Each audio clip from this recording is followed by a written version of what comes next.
11 বছরের ভালোবাসা তার পূর্ণতা পেল আজ। কজন পারে তার ছোট্টবেলার ভালোবাসাকে টিকিয়ে রাখতে?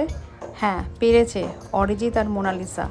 আমার ব্রাইট মোনালিসা পেরেছে তাদের ভালোবাসাকে টিকিয়ে রাখতে। 11 বছরের ভালোবাসা আজ তার পূর্ণতা পেল।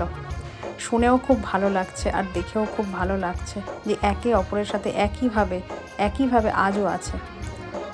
কংগ্রাচুলেশন মোনালিসা, অরিজিৎ, তোমাদের দুজনকে। তোমাদের দাম্পত্য জীবন খুব খুব খুব সুখের হোক, খুব মধুময় হোক।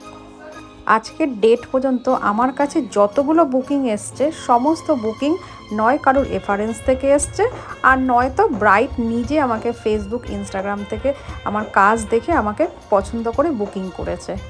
তো এটা হলো সবথেকে লেটেস্ট ঘটনা যে মোনালিসা কিন্তু আমাকে নিজেই পছন্দ করে বুকিং করেনি। মোনালিসার শাশুড়ি মানে অরিজিতের মা অনামিকা চক্রবর্তী, উনি আমার কাজ দেখে আমাকে বুকিং করেছে। ব্রাইডাল রিসেপশন দুটোই দিয়েছিল, এমনকি বৃদ্ধি লুকও আমি করেছি, হালদি লুকও আমি করেছি, সবটাই আমার হাত দিয়েই তৈরি করা। তো কাকিমা আমাকে বলেছিল যে তোকে কিন্তু সুন্দর করে কাজ করতে হবে, আবার বিকজ আমার নামটা কিন্তু তোকে রাখতে হবে। আর যথাযথ আমি আমার সবটা দিয়ে আমি ভালো করে সুন্দর করে কাজ করেছি।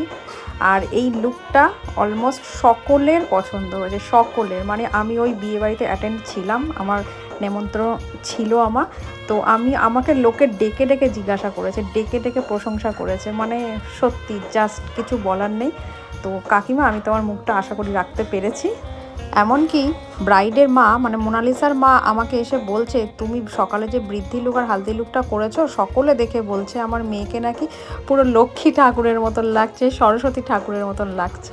এবার তোমরা বলো আমার রিসেপশন ব্রাইডকে কেমন লাগছে।